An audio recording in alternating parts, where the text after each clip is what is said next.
Here we are for our lesson 3. Yes, here we are going in for our lesson 3, and of course this is week 3.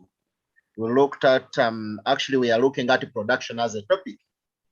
We introduced it the other time, and we've looked at a lot about production, though we are still looking at more other things that we have not yet seen. Briefly, I can take you back to look at, just to review what we looked at the other time.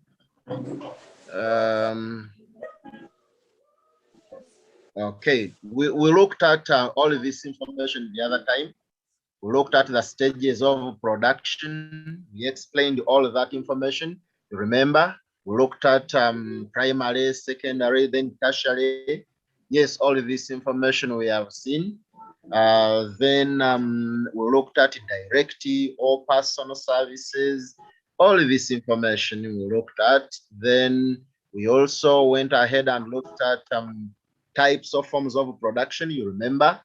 Then all of this information we looked at, subsistence production, all these ones we looked at.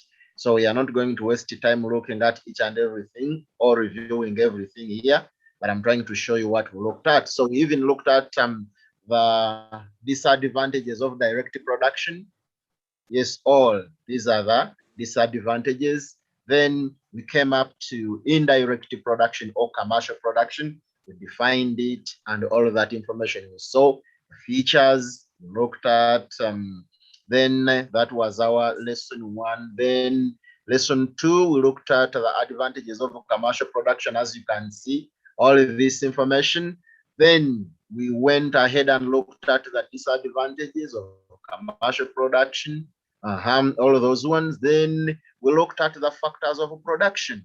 Okay, factors of production, all of that information. Yes, all of that information. Factors of production.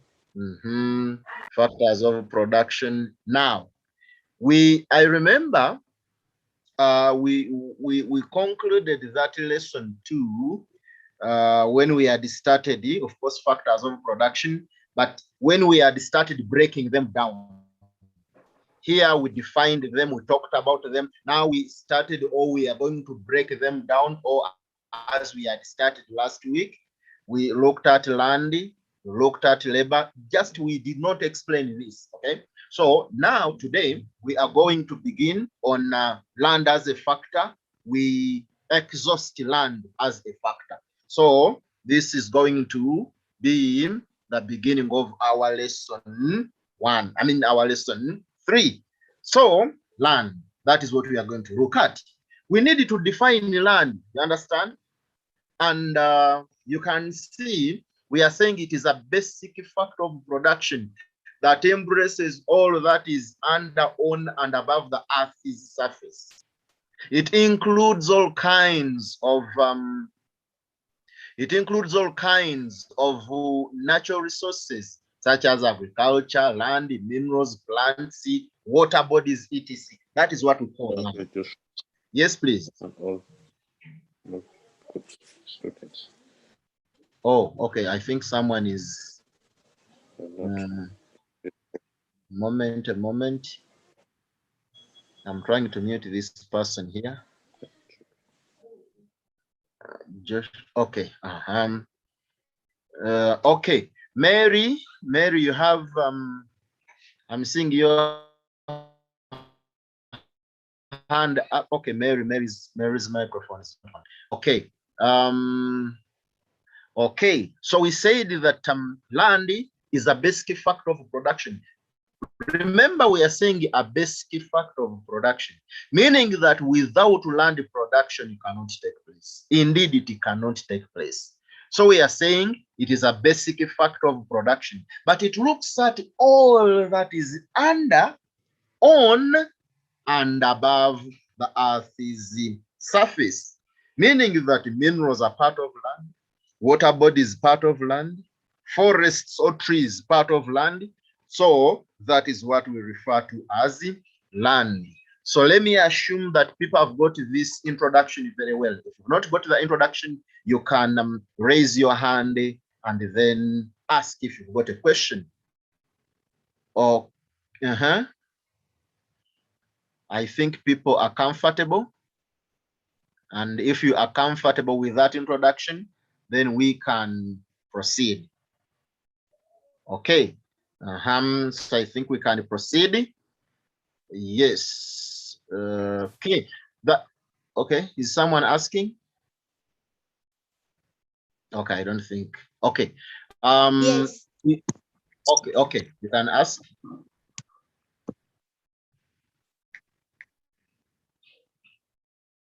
I think. Yes. I'm taking to her. Someone wanted to ask, and I'm waiting. I'm checking. Who is this? Okay. I think the question has disappeared. Okay. I've gone back. So that is land. We have defined land. We are now going to look at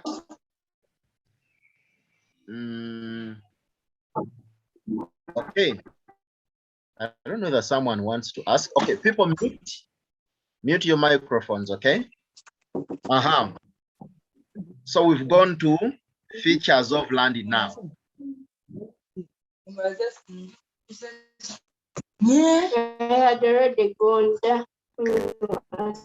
you just when you run like this, you run. For down to 85. Which lesson? Science. Go.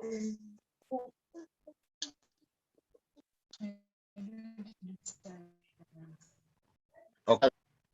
Features of land. I mean.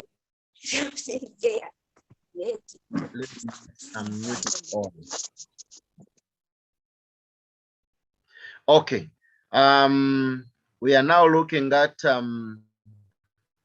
features of land. Features of land, yes. And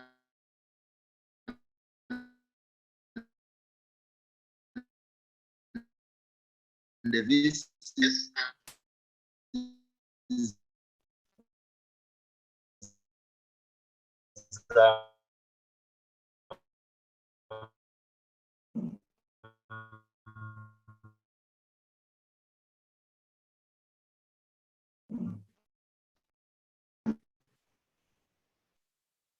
this it is land. No one surely I will tell you that we keep on buying land and the teacher says it is free of charge. Yes, it is supposed to be free of charge, and we are saying it is a gift of nature. So this is another characteristic here. It has a fixed supply, i.e., it possesses a perfectly inelastic supply. Yeah, we are saying land is fixed, okay? Sir, it possesses a perfect. Excuse me, sir. Sorry? Yes. You've written it is a gift nature. Oh, okay.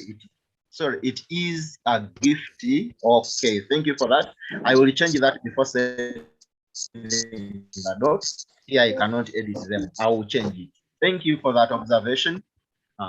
So we have said it is a gift of nature. Okay? And then we are saying it has a fixed supply. That is it possesses a perfectly inelastic supply, meaning that its supply does not expand. Like we cannot increase the supply of land. It is fixed. If I'm to give an example, this world on which we are has been like this ever since. There is no day we can say the world has expanded by such and such kilometers. No, it is fixed. It cannot expand. So we are saying land is fixed, or it has a fixed supply. That is another characteristic. We are moving over to another characteristic here. It is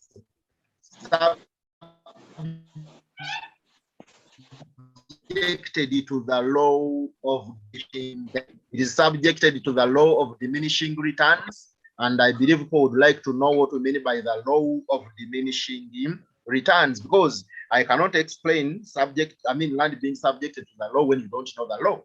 Now, the law here simply states that as more and more variable factors are added onto a fixed factor within a given state of technology, output increases and eventually diminishes. Okay? That when you add more and more variable factors onto a fixed factor, automatically output will first increase. It will reach a certain point and then begins to fall. So that is the law of diminishing returns. Indeed, land is subject to the law of diminishing returns because it is fixed. Okay, you can add more and more variable factors on land, then output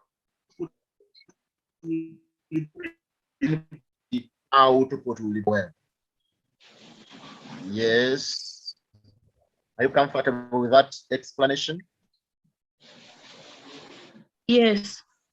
Okay, that is good. If you are comfortable there, then we are moving over to another.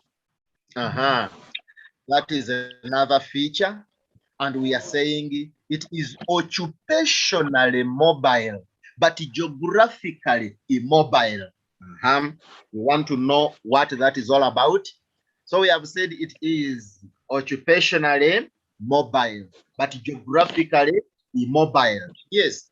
Now, what we mean by being occupationally mobile, you can carry out different economic activities on land. That is why we are saying it is occupationally mobile. You can carry out different economic activities on land. Now, when we say it is geographically immobile, yes, you cannot shift land. You cannot have land from where it was to another place. No, that is why we are saying geographically immobile. I think you've got that point. You cannot say that I'm taking maybe Kasese from where it is to maybe say Kenya. No, you can't. That area is supposed to be there. It is fixed there. It is geographically immobile. So I think you've got that point also. That land is occupationally mobile, but geographically immobile. So I think that point is clear. And if the point is clear, then okay. A moment, let me see whether people have got something in the chat here. Nothing much, I think. Okay. Yes. So we are looking at this other. Yes, that other characteristic. We are saying its productivity varies. Very true. Its productivity varies. Of course, the productivity of an arid land cannot be the same productivity of a land that is not arid. I don't know that I've got that. Productivity of land varies. There is land which is endowed or which is naturally gifted, land which has got, for example, resources. Are you getting it? Or land which is fertile, and land that is not fertile. That's why we are saying the productivity of land varies. Fertile land is highly productive, and fertile land is not productive. You understand? So land is, the productivity of land varies. A moment.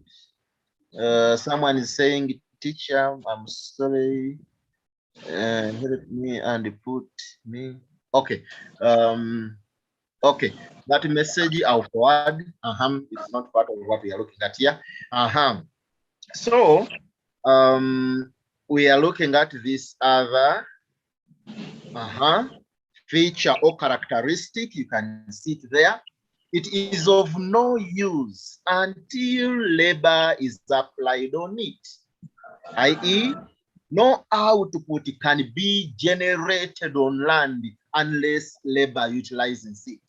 I don't know that you've heard that one very well and you've seen it. It says land is of no use until labor is applied on it. Automatically, when you do not apply labor on land, land cannot be productive. Hi, teacher. Hi, everyone. Good afternoon. Yes, good afternoon. I thought, okay, you had something to say. Okay. So you can mute. You'll only unmute when you are going to ask. Okay. So we have said that land is of no use until labor is applied on it, meaning that it cannot give you any output when you do not apply How? labor. How? Eh? How? Production cannot take place without labor. Understand? So you can have your land there, okay, and without labor, you can have your land without labor. It will give you nothing. So labor has got to be applied onto land, and then land gives you something. I think you've got that. In other words, land cannot cultivate itself. Land cannot. Have you got the point? Like land itself cannot be productive without labor doing something on it. I think you've got the point. I believe that one is clear.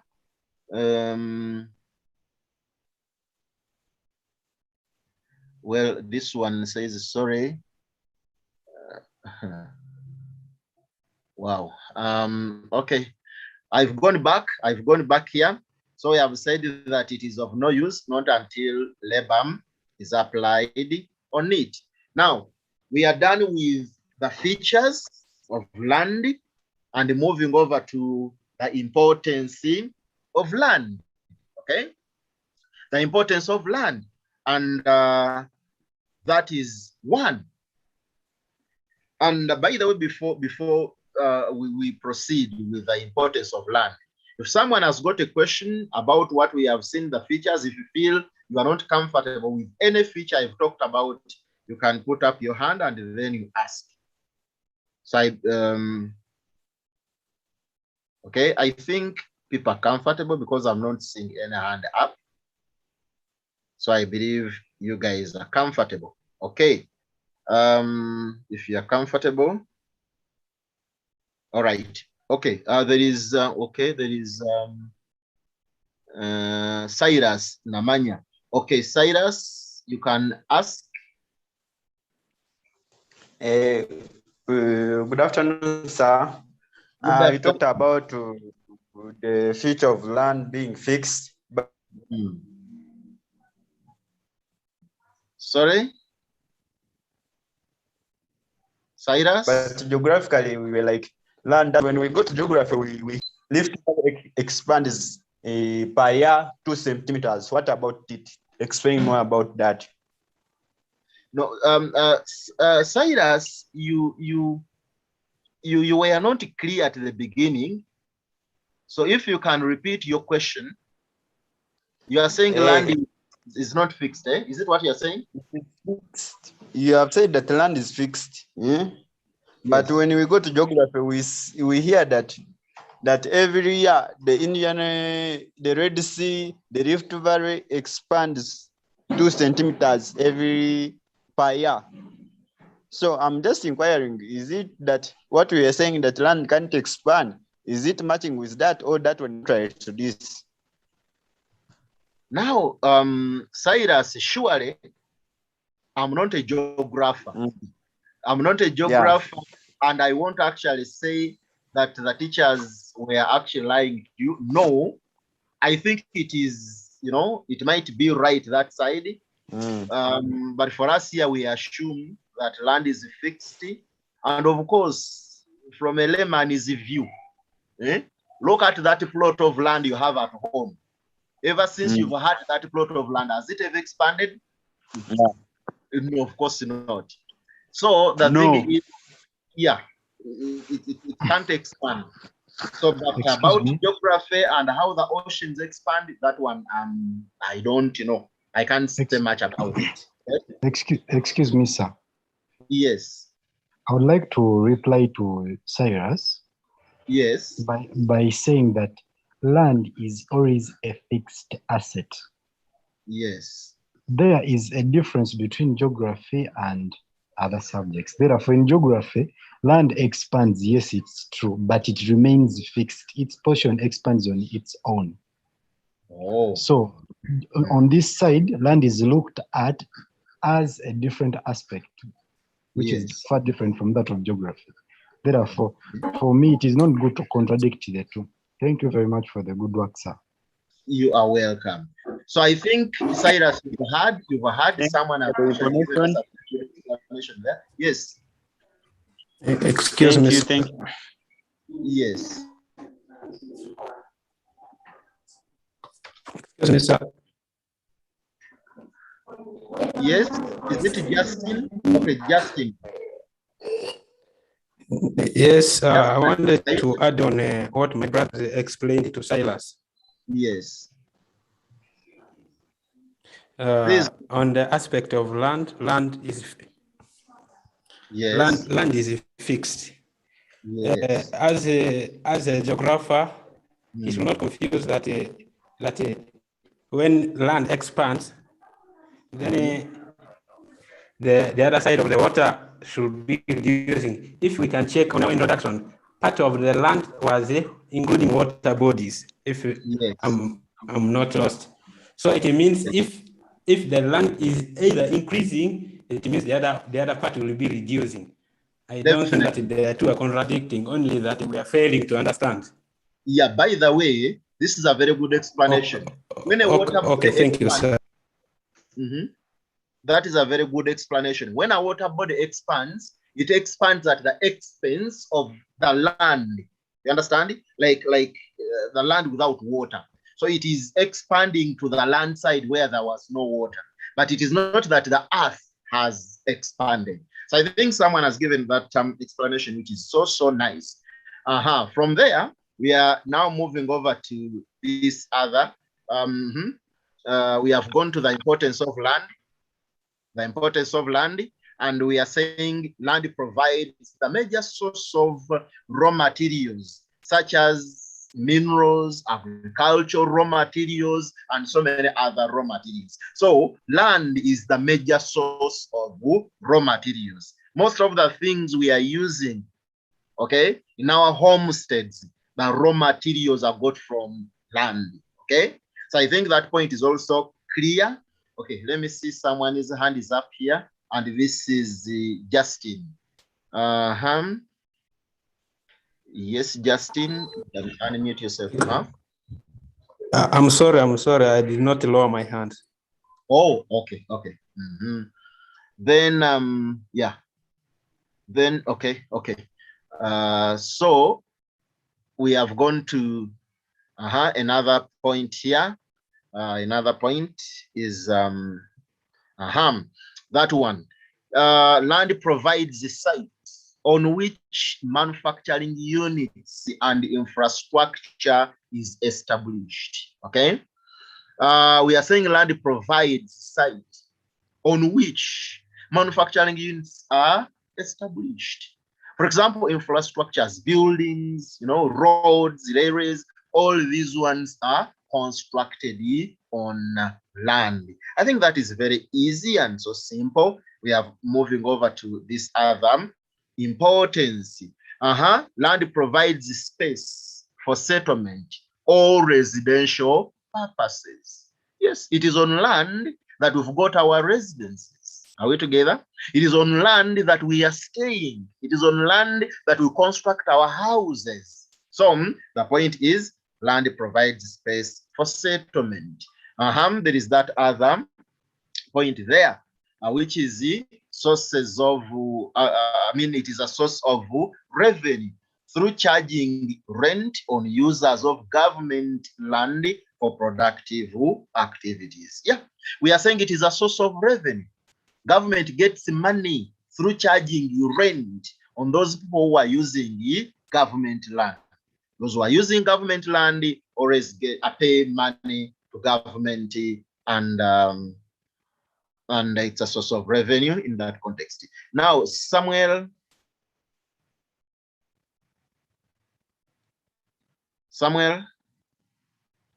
I can see your hand up.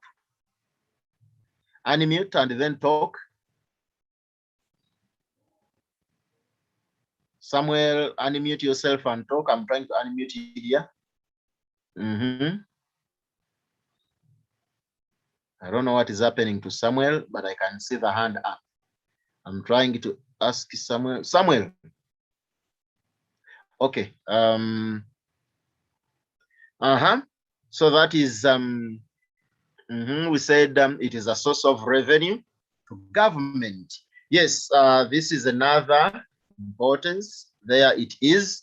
It is a source of foreign exchange through providing a habitat for different flora and fauna species, which attract tourists that bring in foreign exchange. So the point is the foreign exchange, okay?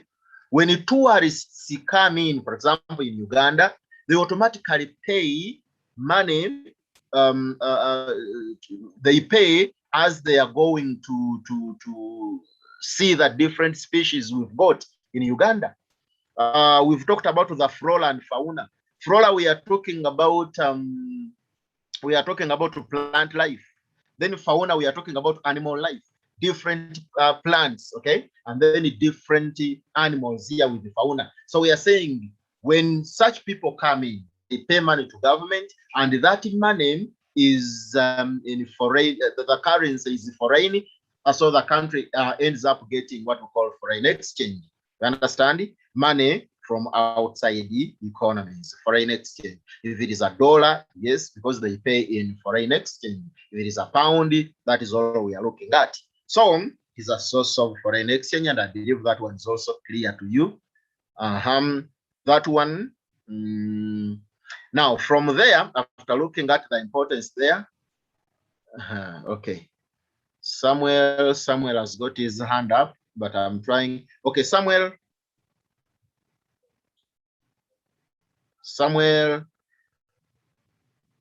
try to unmute yourself because I'm unmuting you here. And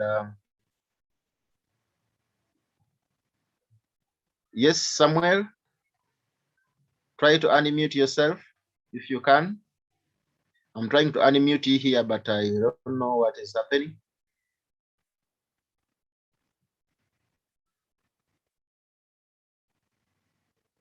Samuel, okay. Okay, I think Samuel has even disappeared. Samuel. All right.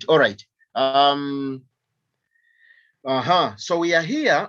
Here we are looking at the reward now, and we are saying the monetary reward to land for services it renders in the process of production is rent. Yes, we are talking about land, and we are saying its monetary reward is rent. Are we together? The reward given to land is rent. Then from there, we have this information here, which is a note, and it goes, rent paid to land is known as pure economic rent. I'm pausing a little bit there. Okay, we are saying, let me check here. Oh, someone was actually supplementing what I gave you, that land provides a space for economic activities. I believe we talked about that. Okay. So we are saying that rent paid to land is known as pure economic rent. Why? Land is supplied at zero price. Because land is supplied at zero price, then whatever is paid to it is economic rent. Payment which is over and above the supply price of a factor, we call that economic rent. Payment which is over and above the supply price of a factor is the economic rent. Now, if land is supplied at 0 price, and then we keep on paying or giving rent to land, then whatever we are giving to land is referred to as economic rent. It is over and above its supply price. Have you got that explanation? You can tell me. Yes, sir. Hey, you've got that. Yes? No. Okay. Oh, okay. Some people are saying no. Now you can mute and then I explain to you. Okay. Now, don't look at the land we have today. Today, people are selling land to other people. You understand? But now let us look at the first occupants. Who sold the land to them? Those who first occupied the land in those years, you know, way back, so many years ago. Who sold this land to the first occupants? No one. You know what that means? That they got it for free. They got that land at 0 price. I don't know that you've got that. Therefore, land is supplied at a 0 price, meaning that whatever is paid to it is above the supply price of land. Whichever money that is paid to land is above its supply price, because it is supplied at a 0 price, and whichever rent that you pay is over and above the supply price of land. That is why we are calling it economic rent. Okay, economic rent. Economic rent simply refers to the payment to a factor which is over and above its supply price. I think that one is clear. Payment to a factor which is over and above its supply price. So I think you've got that point now. All right, if that point is clear, we are going to look at another one, which is that one there. So we are saying that the payment to land is referred to as pure economic rent. Why? Because its supply price.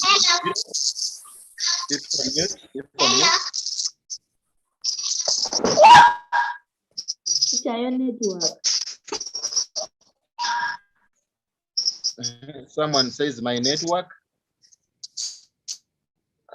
My network, I think my network here.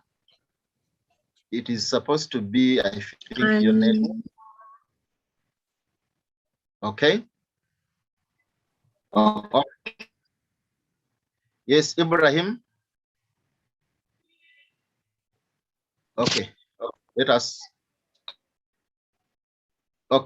continue.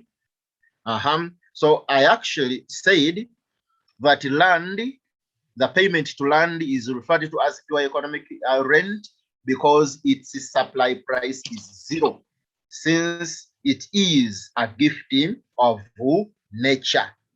There is this other one here, that it has a perfectly inelastic supply. Yes, because it has got a perfectly inelastic supply, whichever is paid to it might be more than, you know, more than its supply price. So it is perfectly inelastic. It does not expand, and whichever is paid to it is referred to as pure economic rent. We are also saying that it is a gift of nature, and because it is provided by nature, then whatever is paid is actually economic rent. Okay, Caroline, you can ask. Caroline, yes. What is meant by supply price? Oh, supply price. Okay, someone would like to know the meaning of supply price. That amount of money that is given to a factor, okay, for the services it renders. The amount of money that is given to a factor for the services it renders. How much? The much that is given to a factor. If it is labor, that money given to that worker is what we are referring to as the supply price. the amount of money given to you for the services you give, for the services you supply, okay, for what you do, okay? For example, a wage or a salary to someone. That is what we are looking at. For labor, a wage for labor. You understand? Then it will be, yes, I think we got that one. Okay. We said it is known as economic rent simply because it is a gift of nature. Then from there, we have gone to what we call factors that determine rent paid on land. What determines the rent that is paid on what? On land. Understand? We want to know, someone might be paying a different amount for a certain piece of land, and then the other is also actually the same piece of land can be paid for differently. The same piece of land can be paid for differently. Land that is located in one place can be actually given a different rent, and then the other land in another area can also be given a different rent. Okay, so we want to know what causes this. You understand? Why may, I don't know whether someone is asking. Yeah, I'm just requesting you to rescreen the previous work before this. I just want to take a screenshot. You want to Yeah, then the rewards. I had not yet finished, so I want to take a screenshot. Thank you. Importance of land. Okay. I think you are done. Then we are moving over to factors that determine rent. Okay, and that is one. Factors that determine rent. One, size of land. Okay, size of land. And here we are saying, and by the way, actually I've remembered something. When you look at this heading here, factors that determine rent, this heading here is neutral. This heading here is not biased. There is what we call biased headings or biased questions, and then the neutral questions. Now, with the neutral questions or biased, or neutral headings, we look at the two sides of a coin. When you talk about the size of land, tell us, you actually talk about the two sides of size. For example, look at when land is too big, tell us that it will be paid for high. When land is too small, then it will be paid for, or it will be given very little rent. In other words, look at the two sides. You don't look at only one side, that a piece of land is paid for high, and then you stop there. No. So you look at the two sides when explaining. You understand? But if it was biased, for example, if it was in factors that determine a low payment to land, factors that determine a low rent, then that one is biased. You look at only that side of low rent. You understand? So that is why here when we were explaining this point, we actually tried to look at that point. So here we are saying size of land, and we are saying a large piece of land is rewarded with high rent due to high prospects of output from such land. Yet a smaller piece of land is rewarded with low rent due to low volumes of output expected from it. This point is clear. When the size of land is big, then it will be paid for highly. And when it is too small, then it will be paid for, or it will be given a low rent. I believe that one is okay. We have gone to this other point here, which is fertility of land. Yeah, or resource endowments for land. Automatically, when land is naturally endowed, that land will be paid for high. And vice versa to land that is not naturally endowed. Okay, here we are saying land that is fertile or heavily endowed with exploitable resources is rewarded with rent due to high rent due to higher productivity of such land. However, land that is not fertile with limited resource endowments is rewarded with less rent due to low prospects of output from such land. Now, that one is again another clear point. When land, we've said, when land is naturally endowed, when land is fertile, this land will be paid for highly. And when land is infertile, when land is not naturally endowed, then it will receive a low payment. That one I think is also clear and very easy for us to understand. Then there is this other point here, that demand for land is demand for land. When land is highly demanded, automatically its price will be high. Its rent will be high. You understand? And of course, land that is not highly demanded will have a low rent. Here we are saying a higher demand for okay, I'll fix land here. Higher demand for land leads to high rent paid to land due to high level of competition for it. However, low demand for land compared to its supply leads to low rent paid on land. Yeah, once the demand is too low, you understand, then it will be paid for, it will be given a low rent. And once land has got a high demand, then such land will be paid for highly. We have this other a factor that determines the rent. It goes location of land, location or accessibility to land. Land that is highly accessible is rewarded with a high rate due to high demand for it in urban areas. Yet land that is situated in rural areas is paid low rent because it is not easily accessible and therefore its demand is lower. I think that point you can see very easy. Location, okay? Land in rural areas is paid for, is given a low rent, and land in urban areas, okay, is paid for highly simply because there is a lot of competition for it. We have this other factor here, which is government policy on land. Yeah, government policy on land. So government policy of setting a high charge on its land leads to high economic rent. Yet setting of a low charge on land leads to low economic rent.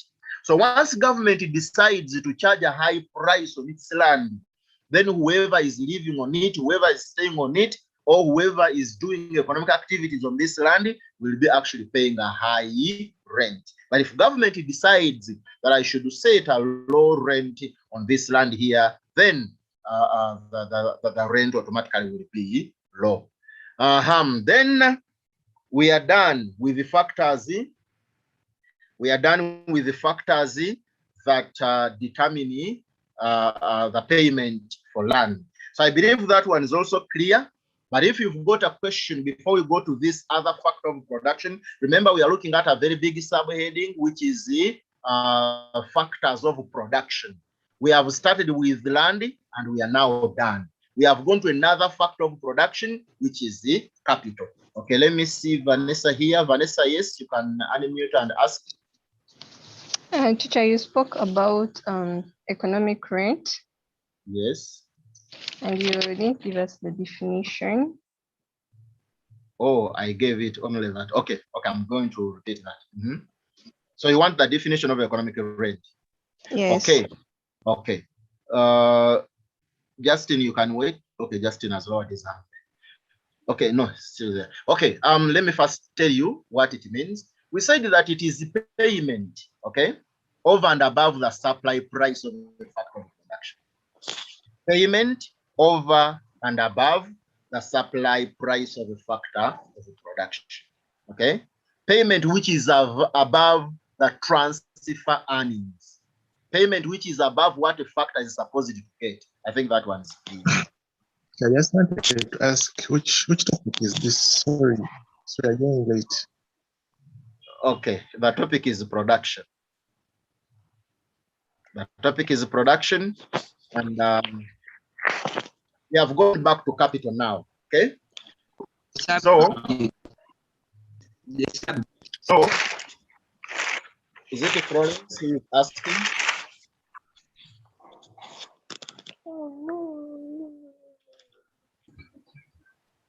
Is Florence asking? Okay. Then there is this one here. I can see Gish. Are you okay? I can see your hand up. You can unmute. Sir, my question is, you did not talk about it, like the how to get economic rent. How to get economic rent? Sure, I am not in position to understand your question. How to get economic rent? Yes, like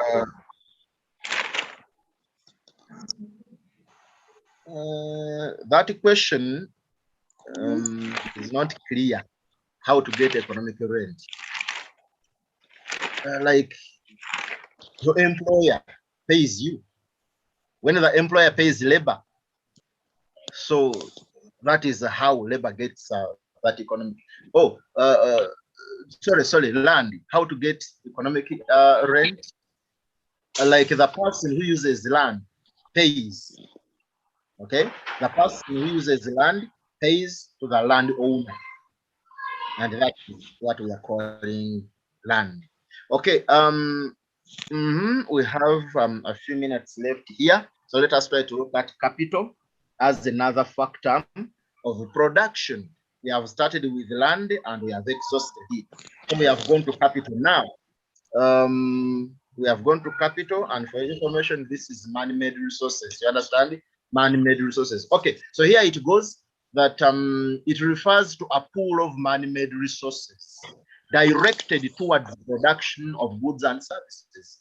Man-made resources. Even money is a man-made resource. You understand? So we are looking at man-made resources directed towards production of goods and services. That is what we refer to as capital. So here we have given some examples: machinery, buildings, cash, vehicles. All those ones can be taken to be capital. Teacher, Yes. and suppose I say that rate refers to the stock of producers' goods used to produce other goods. Or if you refer to it as producer goods that are used to produce other goods, that is part of capital. That is part of capital. But again, I can tell you that that is suitably. Actually, we would refer to that as intermediate goods. When you talk about goods used to produce other goods, then those ones are intermediate goods, and the intermediate goods can be part of capital. Very true. I think you've got that. Is it okay? The person who raised this issue? Yes, it's okay. Okay, good. So we have gone to this other statement, and this is types of forms of capital. I believe the introduction is clear. A moment from the chat here. Okay. There is nothing much in the chat. So types of forms of capital. There is social or public capital. Of course, this is the source capital owned by government. Okay, but for the people, of course. It goes. This is one that is owned by government. We have people mute. Who is this? Let me try to mute these people here. Are you mute? People mute. I'm trying to. Okay. So we have said that social or public capital is capital owned by government on behalf of its citizens. Okay, capital owned by government. We've talked about examples like public roads, that is capital. Public power projects, that is capital. Bridges, that is capital. But all these ones are owned by government on behalf of its people. You understand? So we have said that this is the capital owned by government on behalf of its citizens, and examples include social overhead facilities such as public roads, public power projects, bridges, and so many other examples you can think of. I think that one is okay. Then we are moving over to this other. There is that one, private capital. As you can see it by the private capital, it is a pool of man-made resources owned by individual firms or companies. Individual firms or companies, private firms or companies. The capital there is private. It is not for us, it is not for me, it is not for you, but for that company there. We call that private capital. Then there is this other one here, which is floating capital.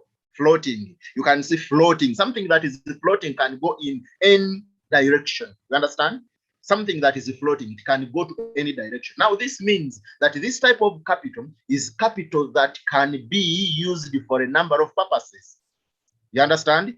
You can use it for activity X, Z, Y, you know, activity M, N, O, P, Q. I think you are getting it. It can be used for a number of purposes. And this is how it goes, that it refers to that one that can be used for a number of purposes. Once invested in one activity, it can be retrieved from that activity to another. So I think that one is clear. You've got it very well. Then we've got what we call Sanka capital. Sanka capital. This is something like a fixed capital, okay? Once you put it in an economic activity, it cannot be got from there. It is meant for that. We call it Sanka capital. This one is a fixed. It refers to fixed capital that cannot be used for any other purpose apart from that one it has been made for. Once utilized on a given activity, it cannot be retrieved from that activity to other activities. So that one I think is clear. Okay, it is fixed. It is put in a given economic activity. It cannot be retrieved. There is what we call liquid, fluid, or money capital. Okay, liquid, fluid, or money capital. Of course, this is capital in form of cash. Capital in form of cash. You understand? So that is again another simple type of capital. Then there is this one also, mixed or real capital. Fixed or real capital. Okay. So this is the physical assets now owned by the firm, okay, directed towards the production of goods and services. Okay, when we talk about a fixed capital or real capital, we are looking at the physical assets. You understand? And the physical assets such as machinery, equipment, premises, land, etc. We call that fixed capital. I'm rushing because we don't have time, but again, these ones are such simple types of capital we can look at. So there is what we call operating or working capital or circulating capital. Operating, you can even hear the word operating. Capital that is used in the daily running of the business. You understand? So we are saying this is one that is directed towards daily running of business. It meets the day-to-day expenditure by the business for ensuring continuity. Okay, that one is again another simple type, operating or working capital. Then we've got what we call domestic capital, okay, and it refers to capital that is owned by citizens of a given country. Domestic, for example, Uganda. The capital that is owned by Ugandans is domestically owned by Ugandans here. It is not a capital for the Kenyans. No, that is domestic capital. Capital for people in a given country. Operational capital. Okay. So in the interest of time, we are looking at this. Okay, mute, and then we look at this other type of capital. There is what we call foreign capital. And of course, this is the opposite of domestic. And we are saying it refers to accumulated wealth owned by nationals of other countries in a given country. Capital owned by nationals, okay? Owned by, we said the nationals of other countries, but in a given country, okay?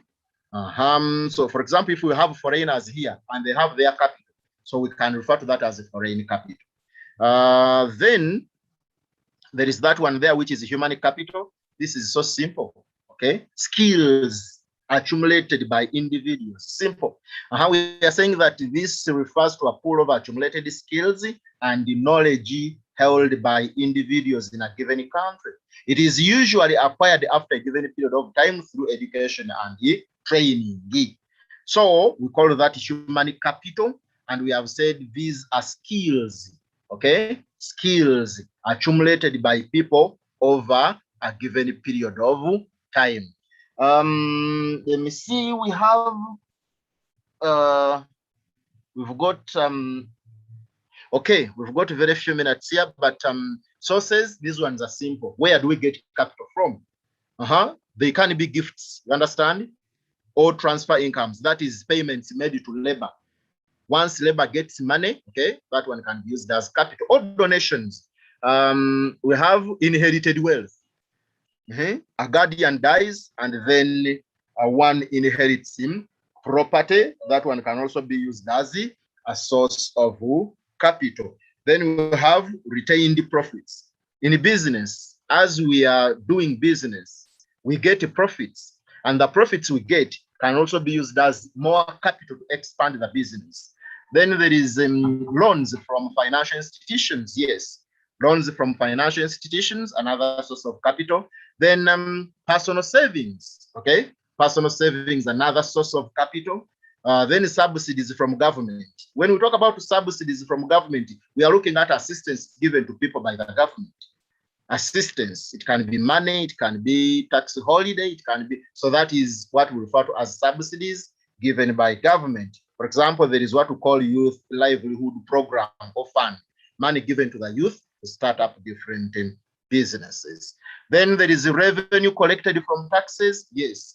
And of course, when we are looking at government parastatals here, they can be started using the taxes collected from the different people. Then we have what we call disinvestment proceeds. For example, a country might decide to sell off its embassies outside, okay, the buildings outside the country, and that money got can be used as capital. We call that disinvestment proceeds. Then there is the profits from state-owned enterprises. Yes, profits. When enterprises are operating, they do get profits. So, yes, our time is up, and we have also come to the end of our lesson 3, and I believe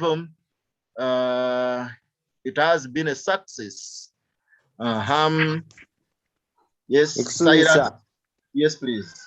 I'm just kind of requesting you help us put the last 2 lessons on our Google Class. They are not there. Okay, okay, that is, we are going to have these notes, I think, put in the Google Classroom, okay? So you wait for them. Yes. You wait I'm for them. meaning those of the, I'm meaning those for last 2 lessons. Yes, we are going to have them in our Google Classroom. Okay, thank you, sir. You're welcome. Yes, please. contributing now If you're not